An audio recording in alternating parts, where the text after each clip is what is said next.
What's up, Applied English, and thank you for finding our block virtual lesson today. In case that hasn't been clarified to you just yet, today you only have 4 classes. So if it's Wednesday, you've got your even classes. So my second hour, for instance, I know you guys are working for me today. If your hours 1, 3, or 5, you should be tackling this on Thursday with your odd classes. So I know it's a virtual day, but you are still working within the block. You should have slightly longer lessons today, but only 4 of them instead of all 8. Today's lesson is designed for a couple of things. One is to help you guys manage your virtual responsibilities, but I also want to be able to evaluate your sentence writing one more time as you message me today. If you haven't done so yet, please say a quick prayer for yourself or for your learning or technology today. As we are opening up into our lesson video here, I do want to make sure that we do not neglect praying today.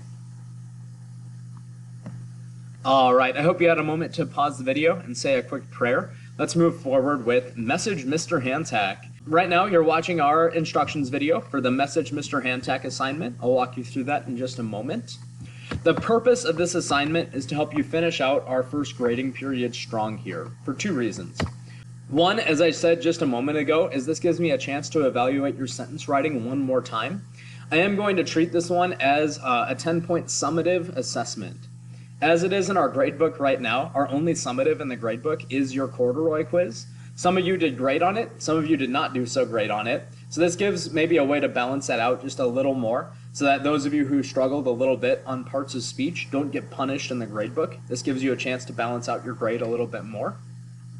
This also helps us to finish the grading period strong as you get to check in with me about your grade.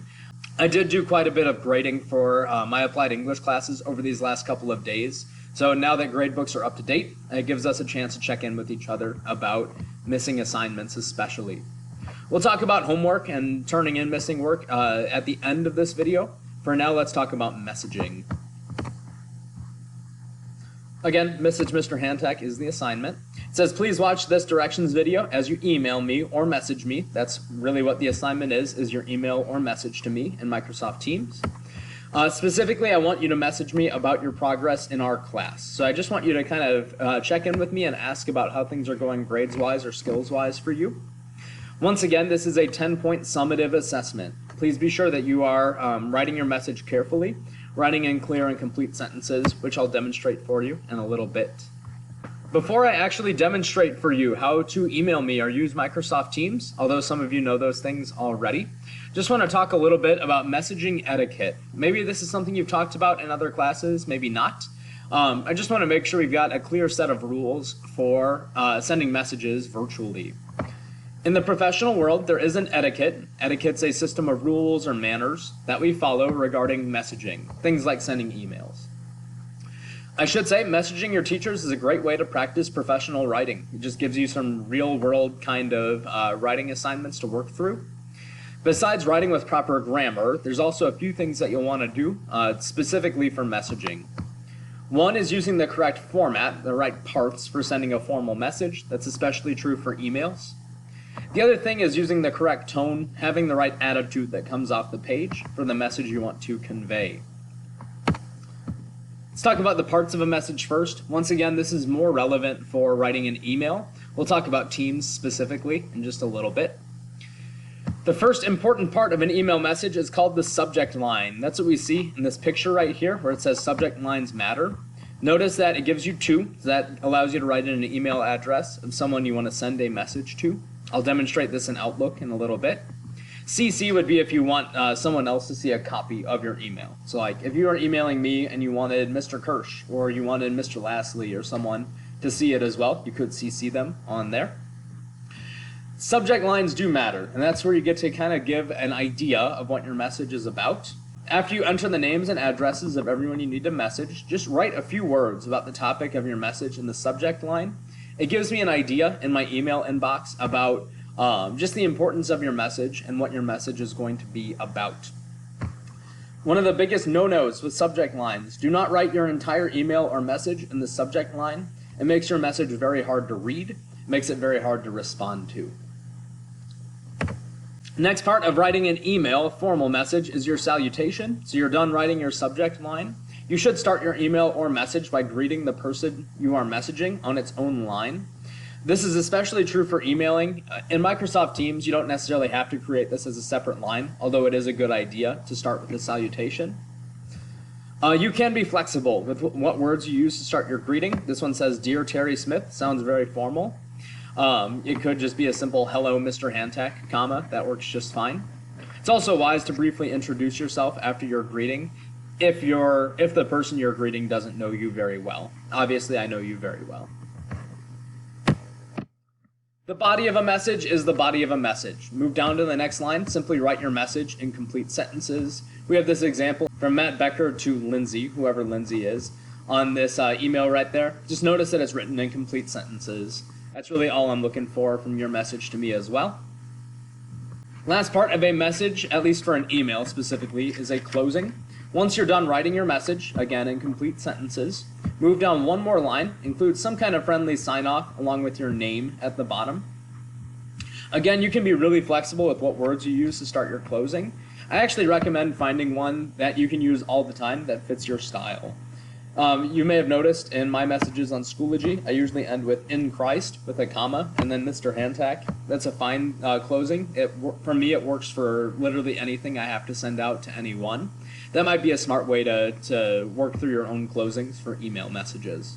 And you can steal mine as well. I know there are other teachers who use "in Christ." One little final note with messaging is your tone. I know some of you might be frustrated with things like virtual learning. I still want you to watch your tone as you're writing. Again, your teachers are here to help you through these things. As it says, when you write a message or email, you want your attitude to match your purpose and audience. The messages that you're sending to me are going to be just checking in, maybe even asking for help, so match that purpose. Obviously, your audience is your teacher, so keep that in mind as well. When you're messaging a teacher for help or clarification, keep your tone formal and positive. A famous quote is, "You catch more flies with honey than with vinegar." As your teacher, I will be much more willing to help you if you come with more of an appreciative attitude than being frustrated and angry, just negative in general with your tone. Something I would note with tone, if you are looking for a way to contact the teacher more informally, where you don't have to keep the tone formal all the time, Microsoft Teams is excellent for that. I will be demonstrating that later on in this video.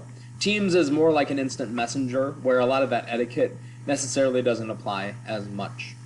So as it says, today I want you to email me or message me in Microsoft Teams. Either option is just fine, and I just want you to check in with your progress in our class. I'll demonstrate both, starting with email. They're actually both in the same place, so let's get there.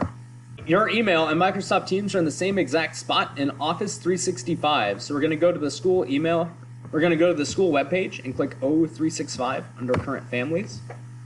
If you're doing this on your phone, you should be able to do it no problem. But you may need to download the Outlook app or the Microsoft Teams app to make it even easier for yourself. I'm just going to click Sign In. So Office 365 brings me to home right here, and there's all these different apps to use. Let's talk about Outlook first. Outlook is your school email. And here we go. So one of your options for messaging me is to send me an email in Outlook. If you've never navigated your Outlook before, all of your emails that you've received from other students or from your teachers would be here, just on your home screen here. I have a lot of them because all of my spam email goes here as well. What you're going to want to click if you're messaging me in Outlook is New Message right here. There we go. And in that address bar, notice that suggestions come up from there. You can actually look up anyone in our school by first and last name. So if you want to send it to me, you just type in Hantak and I pop up from there. Again, add a subject bar. I might just call it checking in. And then from there you can write your message. Once again, as I use the parts, it could just be a "Hello, Mr. Hantak. This is," I don't know, I'm just going to say Malcolm Brown. I don't have a Malcolm Brown this year, I'm just making up a name. "I just wanted to check in with you about my grade. Could you please let me know how I am doing so far?" Question mark. Now I have an automatic salutation right there. That's kind of a fancy setting in Outlook.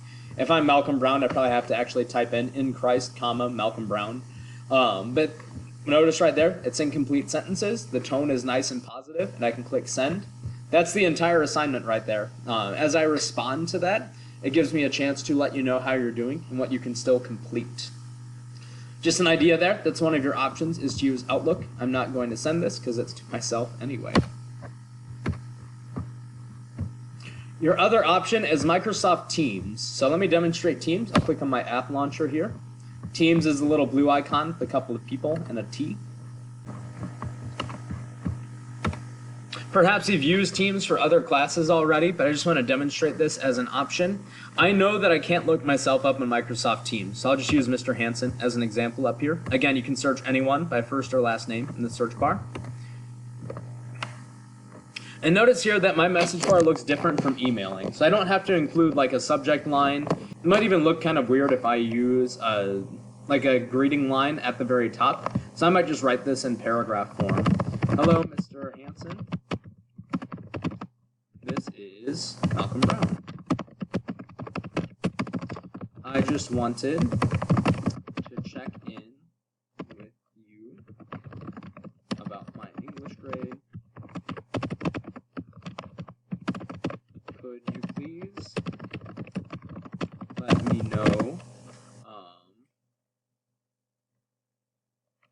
if I have any more work to complete? Question mark. I could put something like, could be like a thank you at the end right there, just as a way to sign off, but that's not as necessary on Microsoft Teams. It's more like an instant messenger. Click send to send. There is one more thing I would point out that Teams allows us to do, and it's to video call.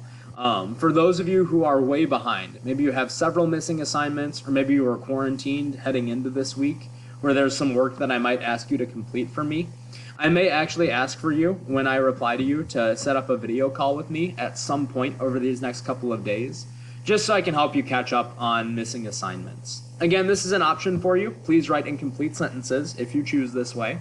And watch your tone once again, as we talked about. Let's finish by talking about homework. So this assignment is one that I want you to do.